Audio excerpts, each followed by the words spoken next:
Hi everyone, it's Melissa, and today I am resurrecting my Friday reads. So I haven't done a Friday reads in a very long time, but I am having great difficulty finding time to do my typical sit down video where I talk about a book, review a book, um, talk about like a list of books or recommendations or whatever.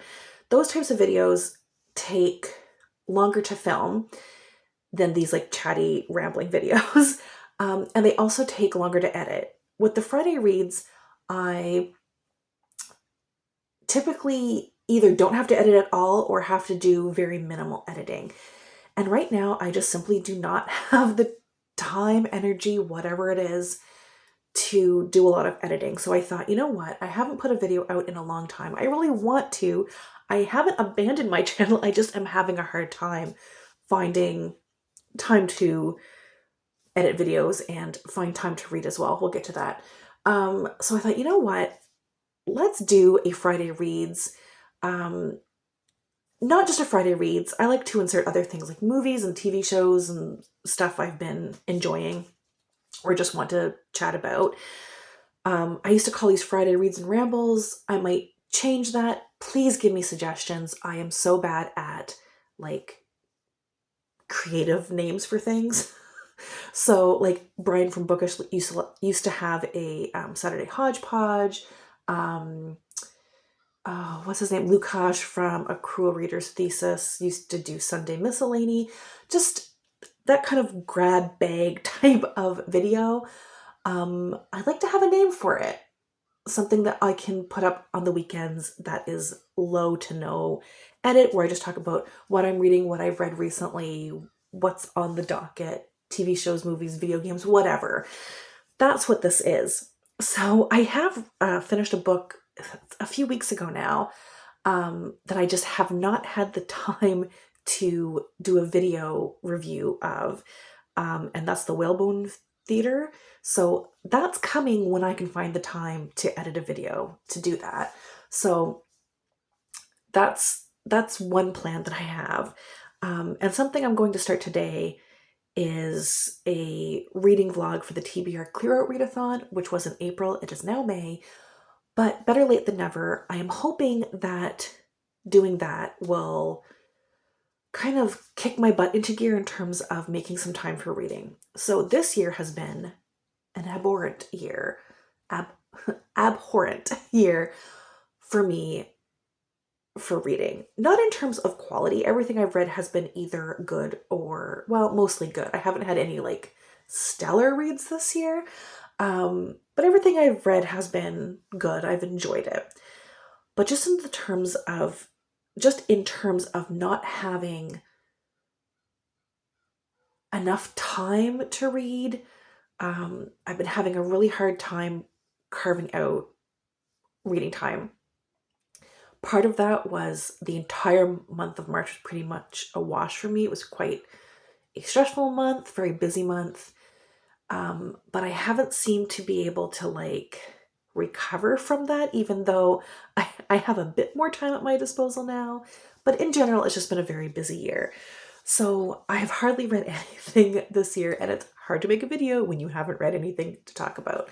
I am reading, I'm just reading things slowly, not finishing things, that kind of stuff. So we're like 4 minutes into this video and I haven't even talked about anything of substance yet. So let's talk about what I am currently reading. So like I said, I want to do a little vlog for the Clear Out Readathon, like belated vlog. And I am probably not going to stick to the TBR that I did for it, but I have actually in the past couple of days, I've been reading a little bit more. So I've made it a good way through Little Women, which I am very much enjoying. It's not that I'm not enjoying this book. It's just that I keep putting it down, picking up something else, putting it down. Like, I just feel like I'm very scattered this year and not focused. So the last few days that's changed. I've made a good amount of progress in this book. It's just a lovely book and I am very much enjoying it. So that's one thing that was, I think, on my TBR for the Clear Out Readathon. something that wasn't on my TBR, but they had the audiobook available through my library, and I don't I don't tend to like reading multiple books in print at the same time, but I can have one on the go physically and then listen to one on audiobook. So this I own, and because the audiobook was available, I thought, great, let's read this now. So I just started a day or two ago, The Remarkable Journey of Coyote Sunrise. This is a middle grade book. Also, I just felt like it fit the like spring summer vibes, like very road trippy. It's about a girl whose um, sisters and mother had died 5 years previously, and her father since then have been living out of this like converted school bus and like traveling from place to place. So I'm sure there's going to be tearjerker, heartfelt moments throughout this, but yeah, I'm a few chapters in so far, very enjoyable. And I haven't read a middle grade book in a long time, and middle grade is one of those types of books, genres, I guess, that I don't know, really make me feel good. So I thought, you know what? Now's the time. It fits the seasonal vibes.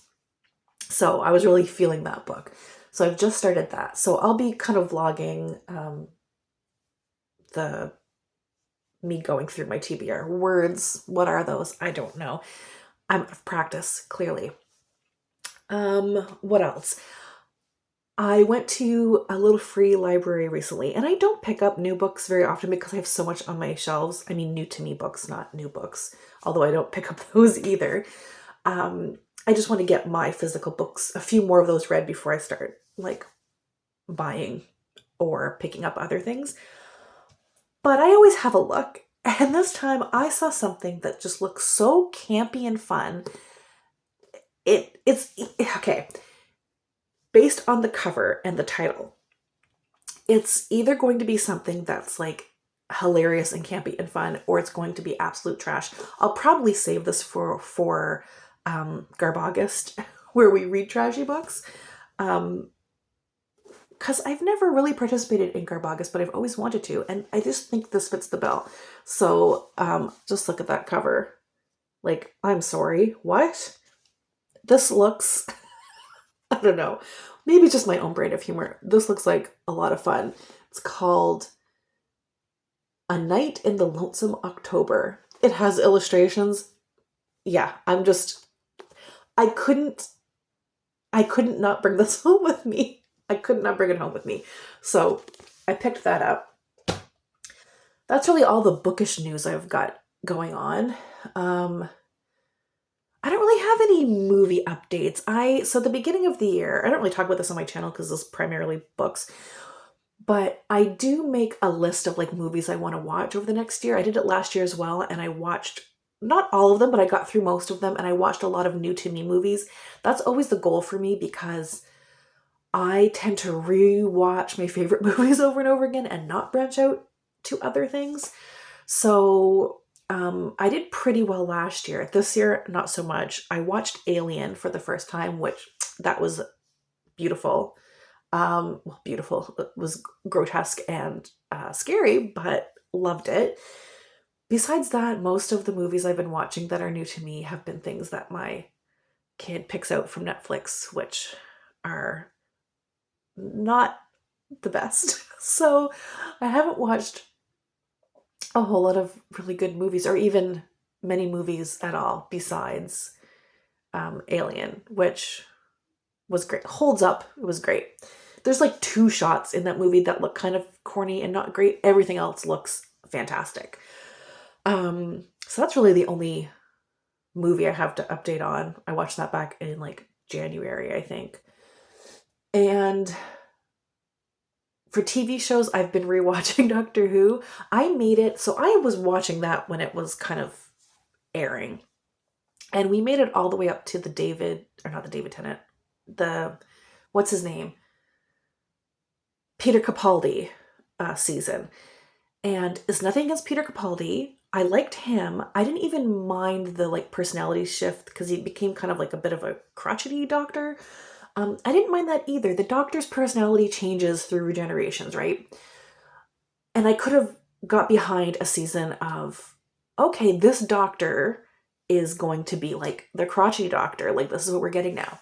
So I didn't even mind that shift. It was the fact that the episodes sucked. Like, they weren't writing episodes that fit with that doctor. I thought Peter Capaldi deserved better, frankly. I think originally I had made it maybe 4 episodes in, and then my husband and I gave up. But we've been rewatching. We finished the what's his face, Chris Eccleston season. We are part of the way through the David Tennant seasons. I think we're on season 3, maybe. He now has Donna Noble as a companion, who is my favorite companion. So I'm very much enjoying that. Very happy. But this time we want to watch all of those seasons because there's been like, what, 2 other doctors past Peter Capaldi now, I think. So we have catching up to do. So I've been very much enjoying my rewatch of Doctor Who. And the only other new show I've started, let me know if you've watched this and how you feel about it. My husband had watched it years ago and was begging me to watch it, but it sounded like a very intense show and I just wasn't in the mood. So finally he's convinced me. We're watching The Leftovers. So it's about this like incident, I guess, that happens where like, I think it's like 2% or something of the world's population just like vanishes into thin air. And the show takes place like 3 years after that point. We've only watched 1 episode. So, I mean, my understanding of the show is very limited. But we're like with the families and the loved ones who are left over after this event, these missing people where we don't know what happened to them. And like the aftermath and like how they're dealing with that. I'll just say the show goes hard. The first, maybe not the first, it might have been like the second scene, something happens that came out of nowhere. And I looked over at my husband and I'm like, what are you making me watch? So, I mean, yeah, it's a lot, which is why I never wanted to watch it in the first place, because I just knew it was going to make me, I don't know, sad, upset, whatever. But it was good. The first episode was good. I am just like, kind of like walking on eggshells about this whole situation because I feel on tenterhooks a little bit. I might bail on this show, but it is good. So if you've watched The Leftovers, let me know your impressions below, and that might help me decide if I want to stick it out or not. Anyway, I probably will anyway, because my husband has been begging me for years to watch this show. Anyway, that's my very rambly, incoherent update on what I've been reading and watching, and yeah, that's it. Don't know how to end this, so I'll just say bye. Thanks for watching. Bye.